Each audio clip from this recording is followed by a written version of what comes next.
ذهبي رحمه الله په خپل کتاب الکبائر کې یو حدیث لیکلی او ډیر په تفصیل سره هغه حدیث بیان کړی دی. هغه فرمایي چې یوه ورځ فاطمة زهرا رضی الله عنها او حضرت علی کرم الله وجهه د محمد رسول الله صلی الله علیه وسلم د ملاقات لپاره حاضر شول. کله چې د رسول الله صلی الله علیه وسلم حضور ته راغلل، ګوري چې نبی علیه الصلاة وسلام ډیر په جوش سره جاړي، این تر دې چې د رسول الله صلی الله علیه وسلم مبارکه ګیره د رسول الله په اوښکو باندې لمده شوي. فاطمة زهرا رضی الله عنها همدارنګه حضرت علی کرم الله وجهه چې کله دا حالت ولیدل دواړه سخت حیران شول. پوښتنه یې وکړه چې د الله محبوبه تاسو ولې جاړئ او کوم شی تاسو جړوي؟ نبی کریم صلی الله علیه وسلم جواب ورکړ چې ای فاطمې، کله چې زه د معراج په شپه حضرت جبرائیل علیه الصلاة وسلام سره ګرځېدلم نو هلته مې په دوزخ کې څه ښځې په سخت عذاب باندې ولیدلې، نو ماته د خپل د امت ښځې رایادې شوې، نو ځکه زه هغو له غمه زه اوس جاړم. فاطمة زهرا همدارنګه حضرت علی کرم الله وجهه پوښتنه وکړه چې یا رسول الله تاسو هغه ښځې په کوم حالت کې ولیدلې؟ نبی کریم صلی الله علیه وسلم ورته ویلې ای فاطمې، ما لومړی ښځه داسې ولیده چې په جهنم کې دننه په ویښتانو باندې راځړیږي، بدن یې سوځي او ماغزه یې د کټوې په شان باندې ایښیږي. فاطمة زهرا پوښتنه وکړه چې د الله رسوله دې ښځو ته ولې داسې سزا او داسې عذاب ورکول کېده؟ رسول الله صلی الله علیه وسلم په ځواب کې ورته ویل دا هغه ښځه وه چې ویښتان یې کمول، بې پردې او لوڅ سر به ګرځېدله. نو نن ورځ دلته د الله رب العزت په دې سخت عذاب کې ګرفتاره ده. نو راشئ قدرمنو اوریدونکو، زما خویندو، د خپل ژوند ته وګورئ چې ستاسو ژوند څنګه تیریږي. آیا موږ د رسول الله صلی الله علیه وسلم وینا منلې ده که د رسول الله وینا موږ په پښو لاندې کړې؟ یا د دنیا په محدود ژوند باندې موږ دوکه شوي یاستو؟ کله ویښته د خپل هلکانو غوندې جوړ که، کله ټکری مه په سره وه، او که په سره وي هغه هم ډېر نازکه چې د هغه ویښته تې ښکاري. الله ته به ورځې، الله به درنه پوښتنه کوي کومه ښځه چې رسول الله په دې عذاب باندې لیدلې، ته به هم په دغه عذاب باندې ګرفتاره یې. نه خورې داسې مه کوه، د خپل لنډ ژوند لپاره د خپل آخرت مه تباه کوه، د الله اوامرو د رسول الله احکامو ته غاړه کیده تر څو چې هلته الله رب العزت تا ته د عزت او د زینت ژوند در نصیب کړي. دویمه ښځه رسول الله صلی الله علیه وسلم فرمایي دویمه ښځه مې ولیدله چې هغه په ژبه باندې زړېدله او الله رب العزت هغې ته عذاب ورکوه. فاطمة زهرا رضی الله عنها او حضرت علی کرم الله وجهه د رسول الله نه پوښتنه کوي چې یا رسول الله دا کومه ښځه وه؟ رسول الله ورته ځواب ورکوي دا هغه ښځه وه چې دې به د خاوند په مخه کې شوخي کوله، د خاوند خبره به یې نه منله، خاوند به چې څه ورته ویل دې به فورا جواب ورکوه، پټه خوله به کله هم نه پاتې کېدله. دا خو لا پرېږده، ځینې خویندې داسې شته چې هغه د خپل خاوند ته شکنځل کوي، د خپل خاوند په بدو نومونو باندې یادوي، الله به ستا نه پوښتنه نه کوي. نو زموږ ورونه دې هم د خپلو ښځو حقوق وپېژني چې ښځې پرې څه حقوق لري، زموږ خویندې دې هم د خپلو خاوندانو حقوق وپېژني چې خاوند پرې څه حقوق لري،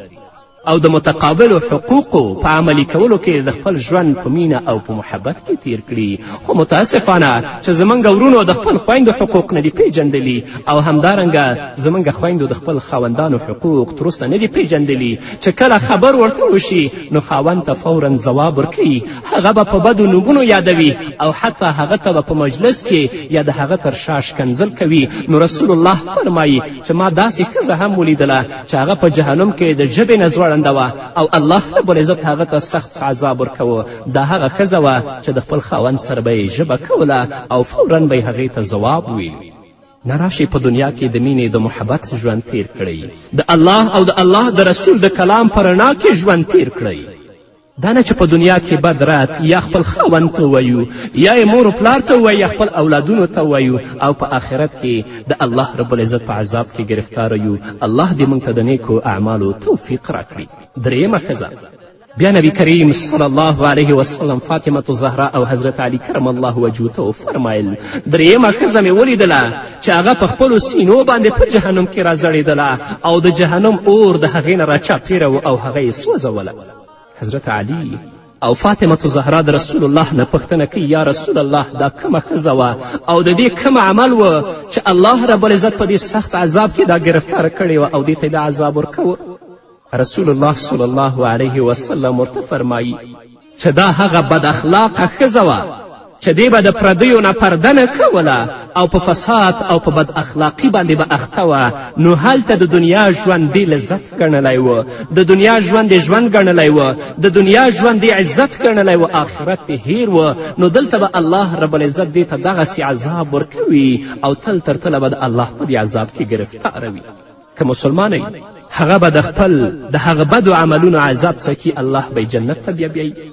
او که چا بد کارونه کړي په دنیا کې توبه وباسي، په اخلاص و صداقت سره الله ته رجوع کړي، هیله ده چې الله رب العزت دا ګناهونه ورته معاف کړي او الله رب العزت پې پرده واچوي. بیا نبی کریم صلی الله علیه وسلم وفرمایل چې بله ښځه مې ولیدله چې پښې یې پر سینه تړل شوي وي او لاسونه یې په سر تړل شوي ول او په جهنم کې پرته وه او د الله رب العزت عذابونه یې څکل. فاطمه زهرا او حضرت علی کرم الله وجهه د رسول الله نه پوښتنه کوي چې یا رسول الله دا څوک وه؟ رسول الله ورته وویلې دا هغه ښځه وه چې د ناپاکي خیال یې نه ساته، یعنې د نجاست او د پلیتي نه به ځان نه بچ کوه، نه به د خپل جامو خیال ساته چې زما جامې پاکې دي او کنه دي، بې نمازه دي کنه دي، په هغو پلیتو جامو به دا مانځه ته درېدله او مونځ به کوه. نو نن ورځ الله رب العزت دې ته دا سخت عذاب ورکوي. زمونږ خویندې دي د مانځه لپاره ځان ته مخصوصې او ځانګړې جامې ولري، ځکه چې تل لپاره دوی ماشومان ساتي، یا د ماشومانو لاسونه پلیت وي، یا د هغو پښې پلیتې وي، یا تل لپاره هغوی پلیتي کوي او دوی د خپل جامې تیبش نه ساتي، بیا په هغه جامو باندې الله تدریږي مونځ کوي. یو د شرایطو د مانځه نه دا ده چې ستا جامه به پاکه وي، چې جامه دې پاکه نه وي نو الله به ستا مونځ څنګه قبول کړي. بهتره دا ده خویندو چې د مانځه لپاره ځانګړې او پاکې جامې ولرئ چې کله مونځ کوئ هغه راښکته کړئ، وایې غوندئ کې بیرته وباسئ کولی شئ. پنځمه ښځه رسول الله صلی الله علیه وسلم وفرمیل بله ښځه مې ولیدله چې مخې د خنزیر په شان و او نور بدن یې د خره په ډول و. حضرت علی او فاطمه زهرا د رسول الله صلی الله علیه وسلم نه پوښتنه کوي چې یا رسول الله دا څوک وه؟ رسول الله صلی الله علیه وسلم ورته فرمایي دا هغه ښځه وه چې دې د غیبت عادت درلوده، تل لپاره به د خلکو عیبونه لټول، غیبت او تهمت به کوه، نو نن ورځ د الله رب العزت په دې سخت عذاب کې دا گرفتاره ده. زموږ د خویندو مجلسونه ټول د غیبت مجلسونه جوړ شوي دي، د الله ذکر د الله یاد زموږ نه هیر دی. نه خویندو د غیبت مجلسونه پرېږدئ، د خپل مجلسونه د الله په یاد باندې تازه کړئ، د خپل مجلسونه د الله په ذکر باندې تازه کړئ او د خپل مجلسونه د قرآن د وعظ و نصیحت په اورېدلو باندې تازه کړئ. او که په تاسو کې څوک پوهي کولی شي چې یو بل ته نصیحت وکړئ. څوک چې هر څه کوي تاسو د هغه لپاره د الله رب العزت نه د هدایت غوښتنه وکړئ چې الله ورته هدایت وکړي، دا نه چې په هر مجلسونو کې تاسو د یو بل غیبت کوئ. دا سخته سزا ده چې الله رب العزت دا خویندو ته ورکوي. شپږمه ښځه نبی کریم صلی الله علیه وسلم وفرمایل شپږمه ښځه مې ولیدله چې رنګ یې د سپي په ډول و، د هغه په خولې باندې اور ننوته او د مقعد نه یې وته او د جهنم سکروټې به د هغه په خولې ننوتلې او ملکو لاس کې به د اور کروزونه ول، دا ښځه به یې پې وهله او هغې ښځې به د سپي په شان باندې آوازونه کول. حضرت علی کرم الله وجهه همدارنګه فاطمه زهرا د رسول الله صلی الله علیه وسلم نه پوښتنه کوي چې یا رسول الله دا څوک ول؟ رسول الله صلی الله علیه وسلم ورته جواب ورکړه دا حسد کوونکې ښځه وه چې تل به یې په خپل ژوند په کینه او په حسد کې تېروه او په نورو به احسان کوه. واقعا هغه زموږ خویندې چې د خپل ژوند ټول په کینه او په حسد کې تیر کړي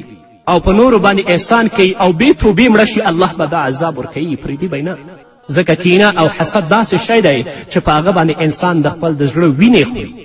او د کینې او د حسد نه د کورنیو ترمنځ د قومونو ترمنځ لویې دښمني پیدا شوي چې هغو انجام او نتیجه آخر قتل دی. نه د الله په ورکړه باندې راضي اوسئ، هر چاته چې هر څه الله ورکړي په هغه باندې راضي اوسئ، ځان لپاره او د هغو لپاره د الله رب العزت نه د خیر غوښتنه مه کوئ، کینه او حسد پرېږدئ. حتی په ځینې کورنیو کې داسې خویندې هم شته چې ځینو سره کینه او حسد وي، نو د کینې او د حسد د وجې نه حتی یو د بل په بدنامي باندې هم خفه کیږي نه، کوشش کوي چې د یو د بل عیبونه افشا کړي او یوه ښځه او بله ښځه بدنامه کړي. دا څومره سخته ګناه ده.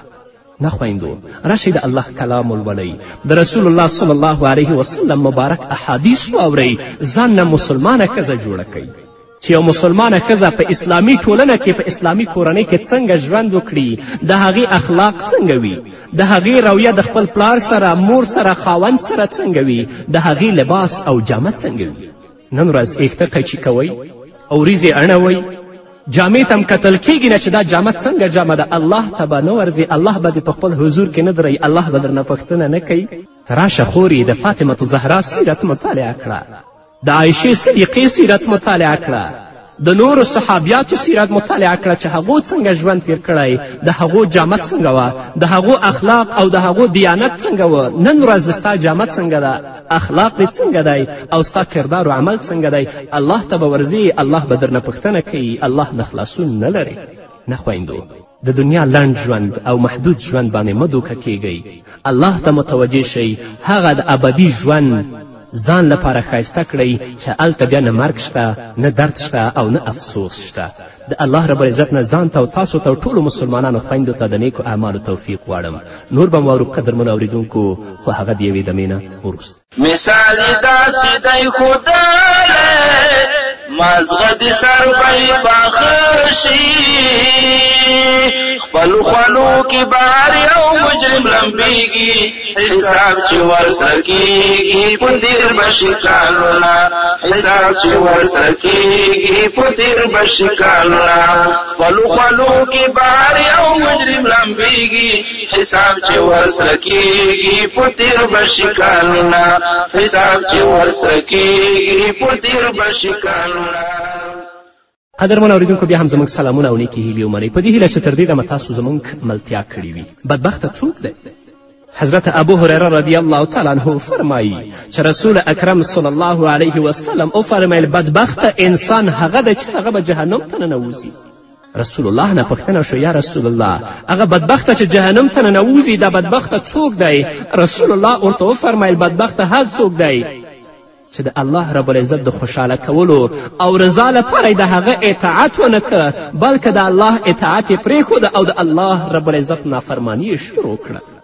نه ځان نه به بدبخته نه جوړو ځان نه نیکبخته جوړ کړو او موږ هله نیکبخته ګرځو چې د الله رب العزت اوامرو او د الله رب العزت احکامو ته غاړه کیږدو دې ته متوجه شو چې د الله کلام موږ ته څه پیغام لري د رسول الله صلی الله علیه وسلم احادیث او ارشادات موږ ته څه پیغام لري دا نه چې ځان نه بدبخته جوړ کړو چې د خلکو رضا لپاره الله ناراضه کړو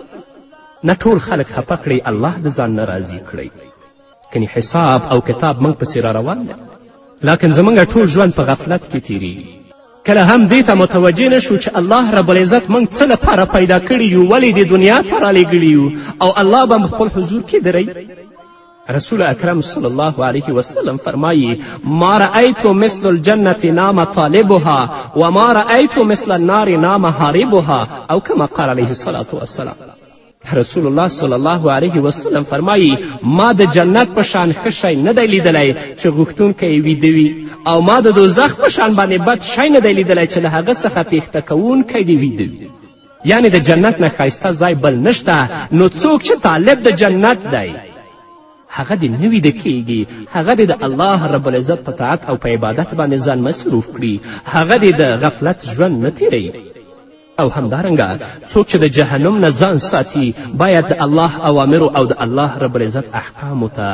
غاړه کیږدي تر څو چې الله د دې نه راضي شي او الله یې د جهنم نه وساتي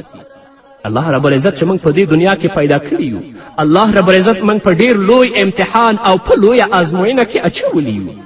دنیا ته زموږ راتګ زموږ په خوښه نه دی همدارنګه د دنیا نه تګ چې بیرته موږ د دنیا نه ځو دا هم زموږ په خوښه نه دی حالات واقعات پر موږ داسې ناڅاپي بریدونه کوي چې له هغو څخه نه کم غریب خوندي پاتې کیدی شي او نه هم کم مالدار او سرمایهدار بلکې حالات او واقعات لپاره په موږ بریدونه کوي الله ته به درېږو الله به زموږ نه پوښتنه کوي که په مال سره خلکو خوښي او خوشحالي اخیستلی شوی نو د مالدارانو په کورونو کې به د سره غم نه وی موجود او هلته به د ماتم چیغې نه اورېدل کېدلی بلکې تل لپاره به د هغوی په کورنۍ کې ډاډ او اطمینان وی خو کله هم داسې نشي کېدلی د هر څه د الله رب العزت په لاس کې دي چې کله چاته خوشحالي ورکوي چې کله چاته غم ورکوي خو نیکبخته انسان به هغه وي چې هغه د خوشحالي او د غم په وخت کې د الله رضا لټوي الله ته ولاړ وي وتلک الایام نداولها بین الناس الله وایي چې دا ورځې زموږ په واک کې دي څنګه چې غواړو هغه ډول د خلکو ترمنځ اړوو را اړوو غم او خوشحالي نه په مال سره ده او نه د چا په واک کې ده الله رب العزت چې وغواړي هغه خندولم کوي او الله رب العزت چې وغواړي هغه ژړولم کوي خو بهترینه انسان نیکبخته انسان دا دی چې په هر وخت کې هغه د الله رب العزت د اوامرو تابع وي او تل لپاره دې ته متوجه چې زه به الله ته څنګه جواب ورکوم که دنیا کې ته عزتمن یې دا هم د الله له طرفه وګڼه که دنیا کې په تا ذلت راځي دا هم د الله له طرفه وګڼه وتعز من تشاء وتذل من تشاء الله عزت ورکوي هغه چاته چې خوښی شي او ذلیله کوي هغه څوک چې خوښی شي همدارنګه الله فرمایي تؤتي الملک من تشاء وتنزع الملک ممن تشاء الله پاچایي ورکوي هغه چاته چې خوښه شي او د چا له لاسه چې خوښه شي پاچایي وباسي الله رب العزت چې چاته د عزت اراده وکړي که د دنیا ټول مخلوقات راټول شي چې هغه بې عزته کړي خو څوک یې بې عزته کولی نه شي اما الله رب العزت که د چا بې عزتي اراده وکړه که ټوله دنیا راټوله شي چې هغه ته عزت ورکړي بیا هغه ته څوک عزت نشي ورکولی نو که په دنیا کې عزتمن یې په قدرت کې هم الله میروه الله به دې په خپل حضور کې دروي جنت او جهنم ته پسې را روان دی او که په دنیا کې په ظاهري توګه ته ذلیله کیږې ته سبب او لامل لا ورته وچولې بیا هم الله ته متوجه شه الله ته زاري وکړه د الله رب العزت اوامرو او احکامو ته غاړه کیده نه په خپل مال باندې دوکه شه او نه په خپل ځواني باندې دوکه شه او نه په خپل قدرت باندې دوکه شه په نجران کې یو ځوان ولاړ و چې ډېر ښایسته بدن یې و او ډېره اوچته تنه یې وه بل سړي ورته ډېر په حیراني سره وکتل هغه ځوان ورته وویلې چې بابا ولې راته داسې حیران ګورې هغه ورته ویلې زه ستا ځواني ته حیران یم چې الله رب العزت تا ته څومره ښایسته ځواني درکړې څومره ښایسته صورت یې درکړی هغه ځوان ورته ویلې چې زما ځواني ته خو الله رب العزت هم حیران دی زما ښایست ته خو الله حیران دی ده لا دا خبره کوله چې د ټولو خلکو په مخه کې د دې تنه کمیدله چې تنه یې څومره اوچته وه هغه یو لیشت ته راغی الله رب العزت ونه وژنه بلکې هغه الله رب العزت ژوندی خوشې که چې د خلکو لپاره عبرت وګرځي انکم لتکفرون بالذي خلق الارض فی یومین وتجعلون له اندادا تاسو په هغه ذات باندې کافرېږئ چې هغه ځمکه په 2 ورځو کې پیدا کړې ده او تاسو د هغه لپاره شریکان جوړوئ نو که په دنیا کې الله قدرت درکړی ده هم ابتلا او آزمایش دی که په دنیا کې الله ښایسته ځواني درکړې ده هم په دنیا کې ابتلا او آزمایش دی په هر وخت کې الله ته متوجه اوسه الله ته زاري کوه ځوان په شان د مصعب ابن عمیر غوندې ځوان وي سیرت کتابونه لیکي مخکې د دې نه چې هغه د اسلام په مقدس دین باندې مشرف شي د مکې مکرمې په ځوانانو کې د ټولو نه ښایسته ځوان د ټولو نه نازولی ځوان و چې د ورځې به یې د 200 دینارو جامې اغوستلې خو چې کله د اسلام په مقدس دین باندې مشرف کیږي مور او پلار یې هغه سخت اړي چې د اسلام نه واوړه هغه ته ډوډۍ نه ورکوي چې ویې خوري د بدن غوښې تویږي یوه ورځ رسول الله صلی الله علیه وسلم د صحابهو په مجلس کې ناست دی چې مصعب ابن عمیر تیریږي د رسول الله صلی الله علیه وسلم د سترګو نه اوښکې روانیږي او ژاړي صحابه کرام پوښتنې کوي چې یا رسول الله ولې دې وژړلې رسول الله صلی الله علیه وسلم فرمایي چې ما ته د مصعب هغه وختنی سابقه وخت را یاد شو چې دی به څنګه ژوند تېروه او اوس یې په پښو باندې څپلۍ نشته او کومه جامې چې په ځان دي هغه هم شکېدلې دي او مبارک چې کله د الله رب العزت په لاره کې مبارزې ته وچتېږي جهاد کوي چې په شهادت رسیږي څه نشته چې هغه ته کفن کړي ځان نه داسې ځوان جوړ کړه نن ورځ زموږ د ځوانانو ورونو جامه د ښځو جامه ګرځېدلې په لاس او په غاړه کې دستبندونه اچولي او ځینې خو ویښته د ښځو غوندې تړلي دي د خویندو جامه د هلکانو جامه ګرځېدلې اخلاق او کردار یې د هلکانو اخلاق او کردار ګرځېدلي شرم و حیا اصلا پکې نشته الله ته به ورځئ الله ته درنه پوښتنه کوي الله ته متوجه شئ د الله نه وویرېږئ د دنیا ژوند ډېر محدود ژوند دی ډېر کم ژوند دی د دې لږ ژوند دپاره آخري ژوند د خپل مه تباه کوئ الله نه وویرېږئ د الله رب العزت نه ځان لپاره تاسو لپاره ټولو مسلمانانو ورونو او خویندو لپاره د نیکو اعمالو توفیق همدارنګه بخاري او مسلم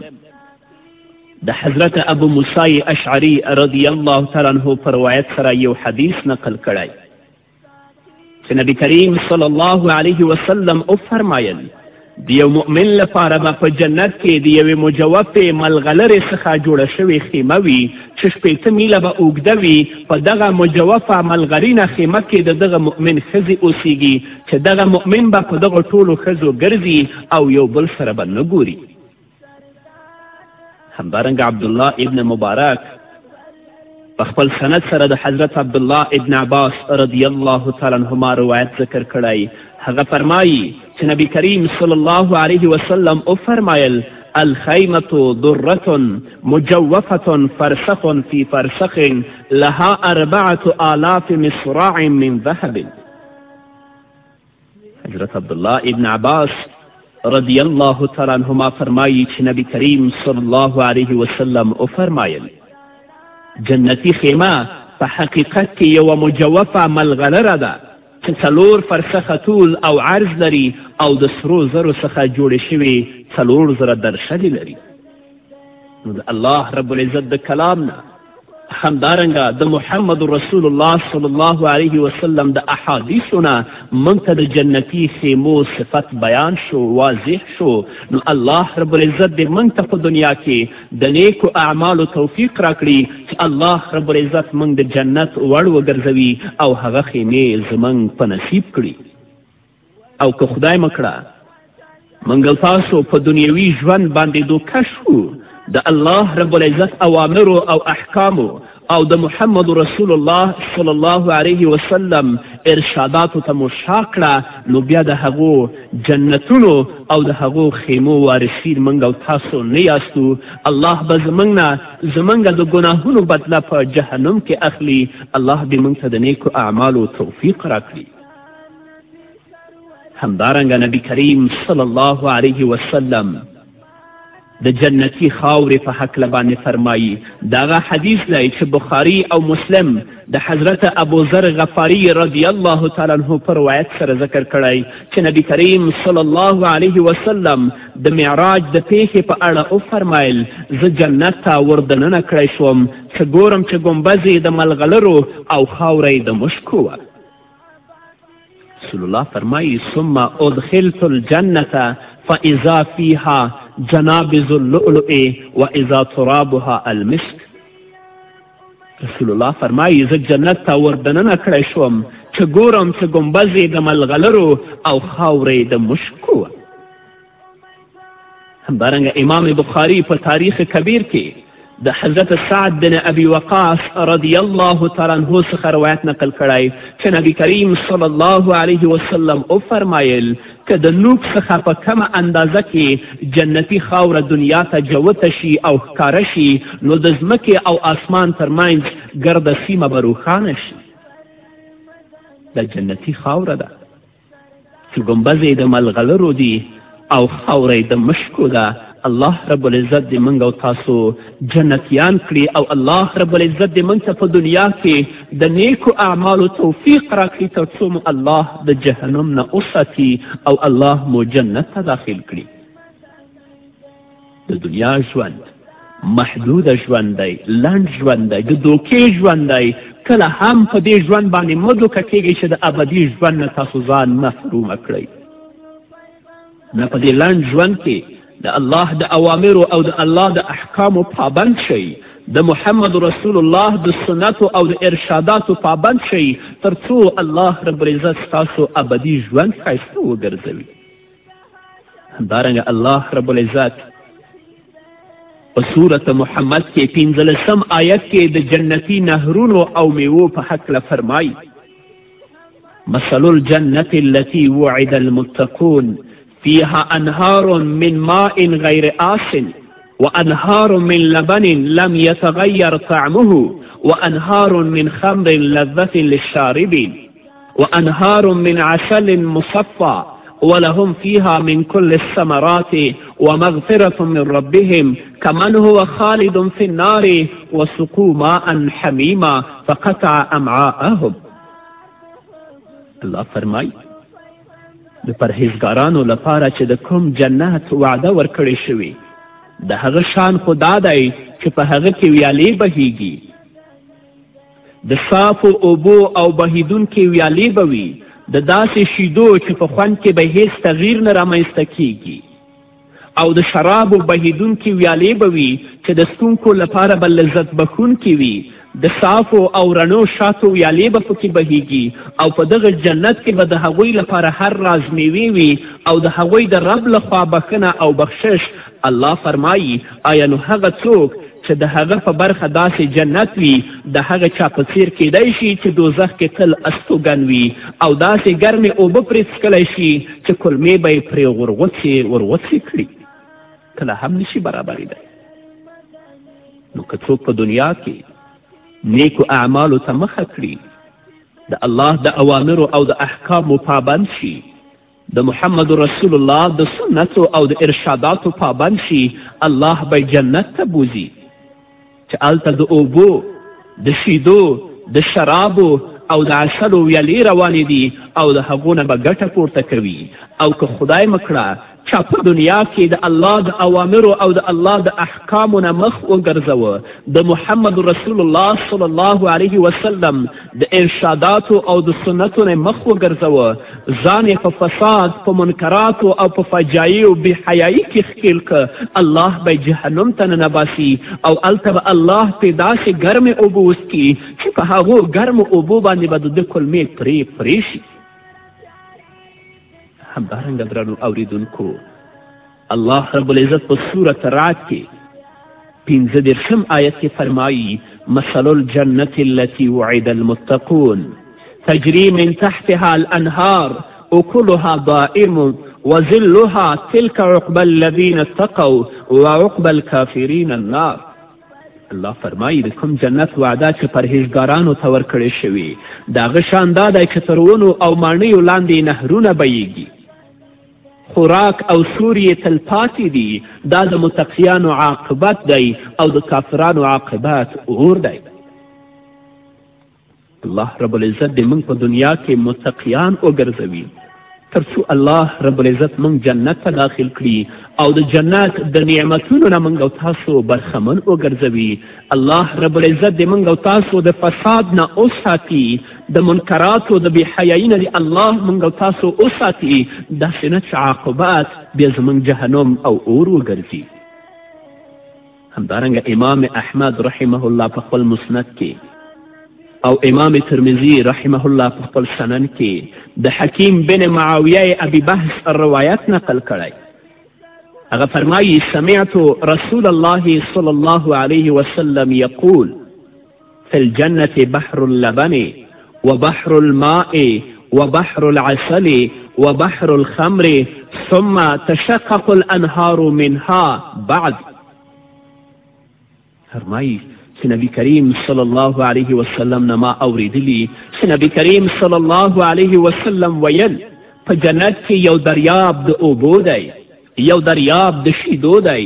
یو دریاب د شاتو دی او یو دریاب د شرابو دی، او بیا وروسته ورڅخه په جنت کې نهرونه او ویالې تقسیم شوي دي. یو بحر او سیند د اوبو روان دی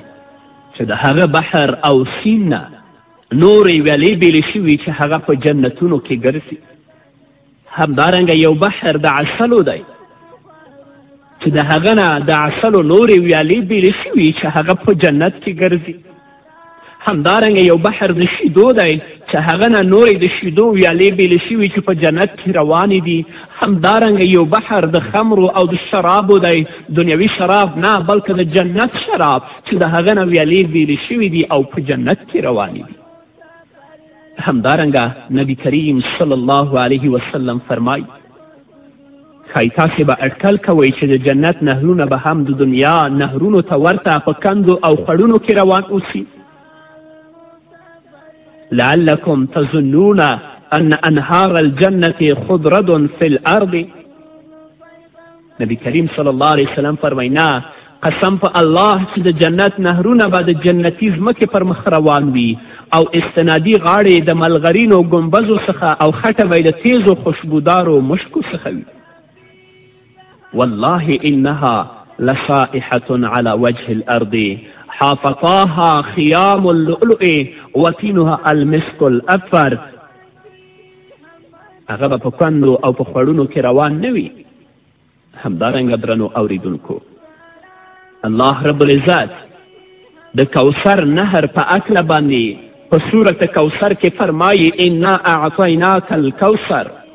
صل لربک وانحر ان شانئک هو الابتر. ای په نامه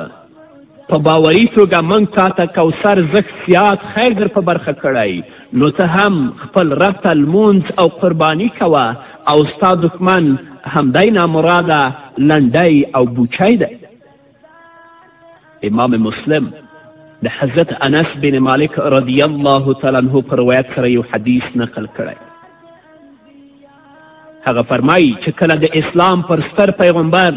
محمد رسول الله صلی الله علیه وسلم باندې دغه مبارک صورت نازل شو، نو نبی کریم صلی الله علیه وسلم وفرمایل آیا تاسو پوهیږئ چې کوثر څه شی دی؟ صحابه کرامو رضی الله تعالی عنهم ورته وفرمایل چې الله او د هغه رسول ښه پوهیږي. نو نبی کریم صلی الله علیه وسلم بیا ورته وفرمایل دا په جنت کې یو نهر دی چې ما ته یې زما رب وعده راکړې او په دې کې زما او زما د امت لپاره ډېر زیات خیر دی. همدارنګه بخاري په خپل سند سره د حضرت انس بن مالک رضی الله تعالی عنه بل روایت نقل کړی چې نبی کریم صلی الله علیه وسلم وفرمایل چې د معراج په شپه په جنت کې پر یو نهر راغلم چې غاړې پر مجوفو ملغرینو قبو جوړې شوې وې. ما جبرائیل علیه السلام ته وویلې ای جبرائیله دا څه دي؟ نبی کریم صلی الله علیه وسلم فرمایي جبرائیل علیه السلام وفرمایل دا هماغه کوثر دی چې الله پاک تا ته درکړی دی. لما عرج بالنبي صلى الله عليه وسلم إلى السماء قال أتيت على نهر حافظاه قباب اللؤلؤ مجوفا فقلت ما هذا يا جبرائيل؟ قال هذا الكوثر الذي أعطاك الله. قال هذا الكوثر الذي أعطاكه الله عز وجل. همدارنګه امام احمد په خپل مسند کې د حضرت انس رضی الله تعالی عنه په روایت سره یو حدیث ذکر کړی چې د اسلام د ستر پیغمبر صلی الله علیه وسلم څخه د کوثر په اړه پوښتنه وشوه. نو نبی کریم صلی الله علیه وسلم په جواب کې داسې وفرمایل دا یو نهر دی په جنت کې چې الله پاک ما ته راکړی چې خاوره د مشکو څخه ده او اوبه یې د شیدو څخه سپینې او د شاتو څخه خوږې دي. حتی داسې مرغان به هم ورڅخه استفاده کوي چې غاړه به یې د جونګیو په څیر وي، یعنې دونه غټ غټ مرغان به وي. په دې باندې پوه شئ چې سره د دې ټولو نعمتونو بدعتیان هغه کسان چې د نبی کریم صلی الله علیه وسلم په دین کې بدعت ایجادوي او هغه ته د سنت نوم ورکوي، د محمد رسول الله د کوثر د حوض نه هغوی محرومه دي. رسول الله ورته سحقن وایي د حوض کوثر نه یې شړي هغو ته اوبه نه ورکوي. الله رب العزت دې موږ د سنتو پابند وګرځوي. الله دې موږ د بدعت او د خرافاتو نه وساتي تر څو الله زموږ نه راضي شي او د محمد رسول الله صلی الله علیه وسلم په الله حوض کوثر د اوبو نه موږ او تاسو څراغځوي. په همدې هیله درنو اورېدونکو نور به واورو خو د یوې دمې نه وروسته.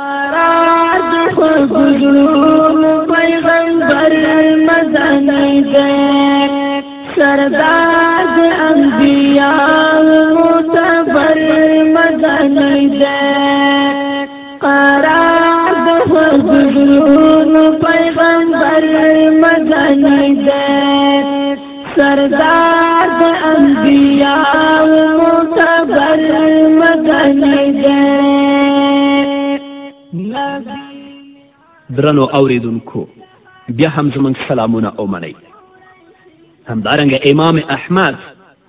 رحمه الله په خپل مسند کې د حضرت عبدالله ابن عمر رضی الله تعالی عنهما روایت ذکر کړی.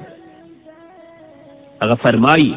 قال لنا رسول الله صلی الله علیه وسلم الكوثر نهر في الجنة حفظاه من ذهب والماء يجري على اللؤلؤ وماؤه أشد بياضا من اللبن العسل. حضرت عبدالله ابن عمر رضی الله تعالی عنهما فرمایي چې نبی کریم صلی الله علیه وسلم وفرمایل کوثر په جنت کې یو نهر دی چې غاړې یې په سرو زرو پوښل شوي او اوبه یې د ملغلرو د پاسه روانې دي چې د شیدو څخه سپینې او د شاتو څخه خوږې دي او چا چې د دې نه یو ور اوبه وڅښلې بیا به په ټول عمر کې هغه نه تږی کیږي. همدارنګه ابن جریر په خپل سند سره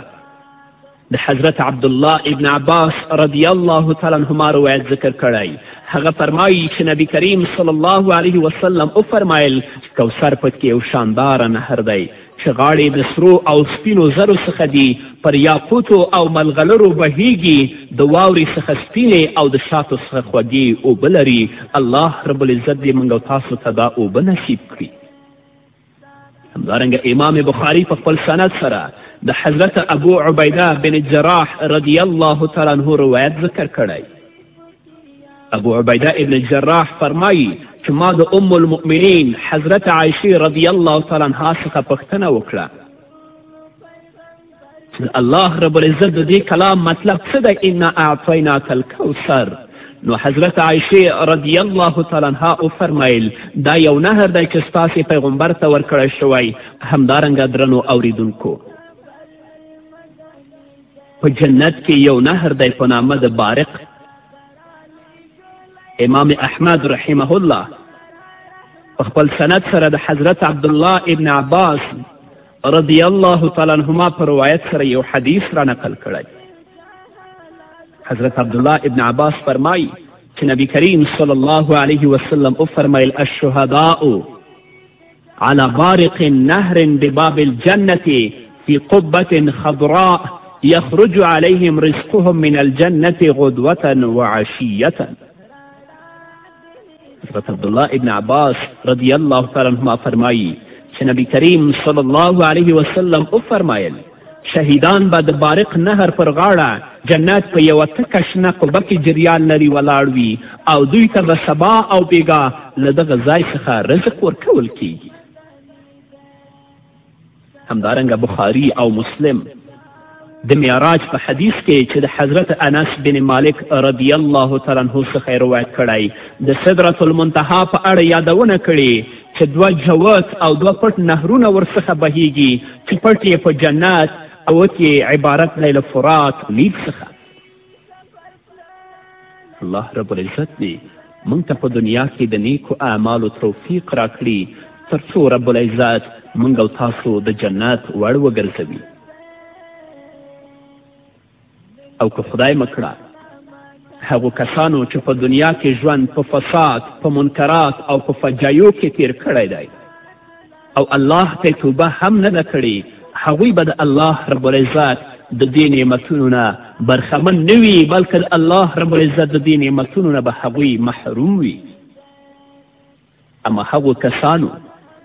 چې خپل ځان د الله رب العزت په لاره کې فدا کړی،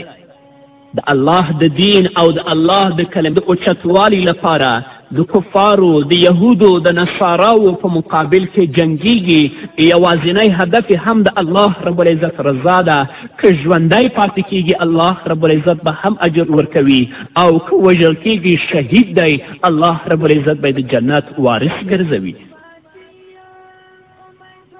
اما هغه ورونه او هغه خویندې چې هغوی د دنیا په محدود ژوند باندې دوکه شوي دي، نه جامه اسلامي جامه ده،